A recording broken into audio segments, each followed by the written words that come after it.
I've been reading a lot of the profiles the big newspapers have been doing as you get ready to take the gavel, and you've been talking about bipartisanship, working with Democrats on your panel, but that's not the approach you took. Right before the election, you went on Rush Limbaugh's radio program. Let's listen to that.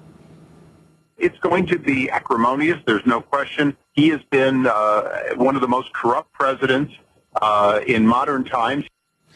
You have since said you regret saying that, but after calling him one of the most... I corrected what I meant to say, you know, on live radio with Rush going back and forth.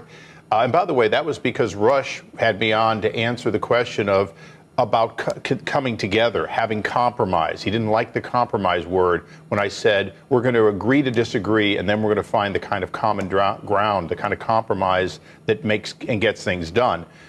In saying that this is one of the most corrupt administrations, which is what I meant to say there, when you hand out $1 trillion in TARP just before this president came in, most of it unspent, $1 trillion nearly in stimulus that this president asked for, plus this huge expansion in healthcare and government, it has a corrupting effect.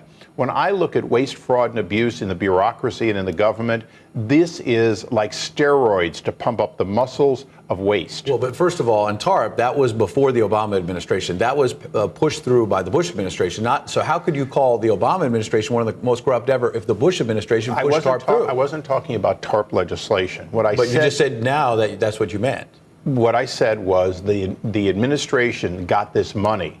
That money, trillions of dollars of extra money that were basically used like presidential earmarks, handing them out, deciding what to do with General Motors and Chrysler, who lives, who dies, what union gets the benefit. All of that would not have been possible if Congress had done its job. If we'd said, Mr. President, in the case of President Bush, what is it you need? Tell us blow by blow, dollar by dollar, and we will give you the money on a case-by-case basis.